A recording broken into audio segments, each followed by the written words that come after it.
জাকসু ভোটের পরিস্থিতি জানাতে আমাদের সঙ্গে সরাসরি যুক্ত হচ্ছেন সহকর্মী দেওয়ান ইমন ও শাহাদাত নিশাত। প্রথমেই যাচ্ছি নিশাতের কাছে। নিশাত, নির্বাচন ঘিরে ক্যাম্পাসের এই মুহূর্তের পরিস্থিতি কেমন দেখছেন এবং কোনো অভিযোগ আছে কিনা বিস্তারিত জানাবেন।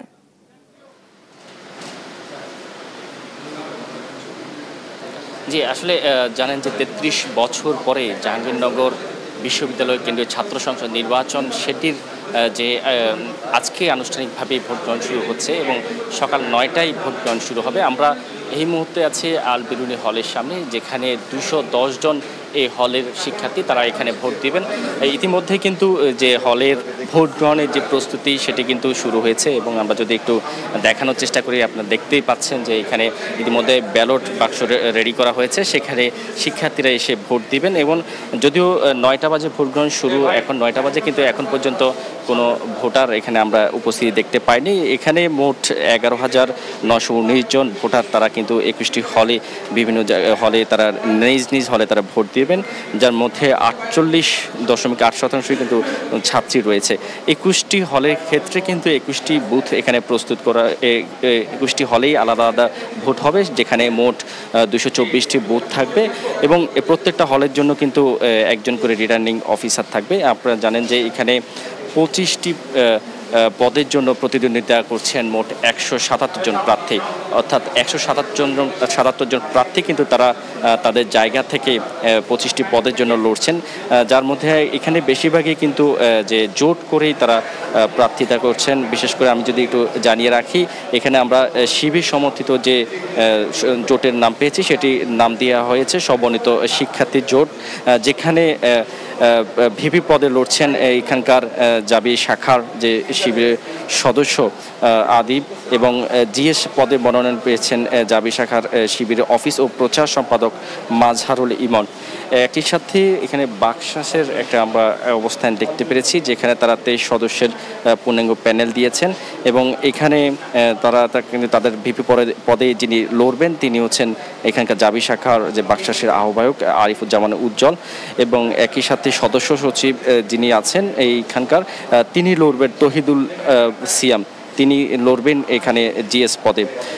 আরেকটি বিষয় যদি জানিয়ে রাখি, ছাত্র দলের এখানে তারাও কিন্তু ২৫ সদস্যের এখানে গঠন করেছে, ২৫ সদস্যের যে প্যানেল সেটি দিয়েছেন, সেখানে তার সভাপতি যিনি অর্থাৎ যে ভিপি পদে যিনি লড়বেন তার নাম হচ্ছে শেখ সাদি হাসান এবং জিএস পদে একজন নারী প্রার্থী রয়েছে যিনি, যার নাম হচ্ছে তানজিলা হোসেন বৈশাখী এবং সম্প্রীতি ঐক্য অর্থাৎ বামপন্থীদের হয়ে একটি এখানে প্যানেল ঘোষণা করা হয়েছে, যেখানে ছাত্র ইউনিয়ন, ছাত্র ফ্রন্ট এবং সাংস্কৃতিক জোটের মধ্য দিয়ে আসলে দীর্ঘদিন ধরে থাকা যে বিভাজন, এই যার কারণে কিন্তু এই বিভাজনকে ঘিরেই এখানে বিভিন্ন আলাদা আলাদা প্যানেল ঘোষণা করা হয়েছে। আমরা যদি একটু জানিয়ে রাখি, এখানে যে অন্যান্য জায়গায় ছাত্র ইউনিয়নের একটি পরিষদ দেওয়া হয়েছে, যার নাম দেওয়া হয়েছে সংসপ্ত পর্ষদ, যেখানে ভিপি পদে লড়বেন ইমন এবং জিএস পদে তানজিম। ছাত্র সমাজতান্ত্রিক ছাত্রফ্রন্টেরও একাংশ নিয়ে আরেকটা তারা প্যানেল গঠন করেছে, যেখানে মাত্র 5 জনকে তারা দিয়েছে। সেই জায়গা থেকে আরেকটি যদি বিষয় জানি যে সমাজতান্ত্রিক যে ছাত্রফ্রন্ট তারা একটি প্যানেল দিয়েছেন যেটার আংশিক, সেখানে যদি আর একটু যদি জানিয়ে রাখি, স্বতন্ত্র শিক্ষার্থী সম্মিলিত পরিষদ নামে কিন্তু আরেকটি প্যানেল লড়ছেন, অর্থাৎ এই 8টি প্যানেল নিয়ে এখানে নির্বাচনে তারা কিন্তু লড়ছেন। আর আরেকটি বিষয় জানিয়ে রাখি, 9টা থেকে ভোট গ্রহণ, তবে আমরা এই যে হলে রয়েছি সেই হলে কিন্তু এখন পর্যন্ত কোনো ভোটার আসেনি এবং ভোটার আসলেই আসলে আমরা তার পরবর্তী চিত্র আপনাদেরকে দেখানোর চেষ্টা করব। তো আমাদের আরেক প্রান্তে রয়েছেন সহকর্মী দেওয়ান ইমন, আমরা সরাসরি চলে যাচ্ছি সেখানে। নিশাদ, আপনাকে ধন্যবাদ। আমি এই মুহূর্তে রয়েছি জাহাঙ্গীরনগর বিশ্ববিদ্যালয়ের যে অস্থায়ী জাকসু নির্বাচন কার্যালয় রয়েছে সেখানে, এবং আমার পেছনে দেখতে পাচ্ছেন যে এখানে কিন্তু সকাল থেকে কিন্তু যারা আইন শৃঙ্খলা বাহিনীর সদস্য রয়েছেন তারা কিন্তু এখানে নিয়োজিত রয়েছেন। গতকালকে রাত্রে কিন্তু একটি অপ্রীতিকর ঘটনাও ঘটেছে। নির্বাচন কমিশনের কার্যালয়ে যারা ছাত্র দলের মনোনীত যারা ছাত্র দলের যারা এই জাকসু নির্বাচনে যারা অংশ নিয়েছেন সেইখানকার যিনি ভিপি প্রার্থী এবং আরো একজন বিএনপি নেতা, তারা এই নির্বাচন কমিশনে ঢুকে পড়লে কিন্তু সেখানে শিবির তৎক্ষণাৎ উপস্থিত হন এবং কিন্তু সেখানে একটি হট্টগোলের সৃষ্টি হয় এবং সেটি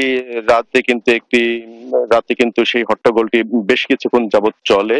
তবে পরবর্তী সময়ে এসে কিন্তু আজকে যেহেতু নির্বাচন, তাই এই উপলক্ষে কিন্তু পরবর্তীতে কিন্তু সেই পরিস্থিতিটা শান্ত করা হয়। এখন কিন্তু নির্বাচন কার্যালয়ের সামনে আমরা দেখতে পাচ্ছি যে এখানে যে পুলিশের যারা সদস্য রয়েছেন তারা কিন্তু এখানে নিয়োজিত রয়েছেন। এছাড়া কিন্তু ক্যাম্পাস জুড়ে কিন্তু বিভিন্ন স্থানে কিন্তু পুলিশ সদস্যদের মোতায়েন করা হয়েছে। আমরা সাভার সার্কেল যিনি অতিরিক্ত পুলিশ সুপার রয়েছেন তার সাথে কথা বলেছিলাম, তিনি যেমনটি জানিয়েছেন কি আমাদেরকে যে আজকের এই নির্বাচন উপলক্ষে তারা কিন্তু 1600 পুলিশ সদস্য এই ক্যাম্পাসে কিন্তু মোতায়েন রয়েছে। পাশাপাশি আমরা দেখেছি যে স্পেশাল ফোর্স কিন্তু আমরা দেখেছি। এছাড়া স্ট্রাইকিং ফোর্স হিসেবে আমরা দেখেছি যে জাহাঙ্গীরনগর বিশ্ববিদ্যালয়ের বাইরে কিন্তু সেনাবাহিনীর টহলও কিন্তু আমরা দেখেছি। এছাড়া নির্বাচন নিয়ে যদি বলি যে সকাল 9টা থেকে ভোট গ্রহণ শুরু হওয়ার কথা থাকলেও কিন্তু যে 33 বছর পর অনুষ্ঠিত যে নির্বাচনটি সেটিকে ঘিরে যতটা উৎসবমুখর হওয়ার কথা ছিল সেটি কিন্তু আমরা এখন পর্যন্ত দেখিনি।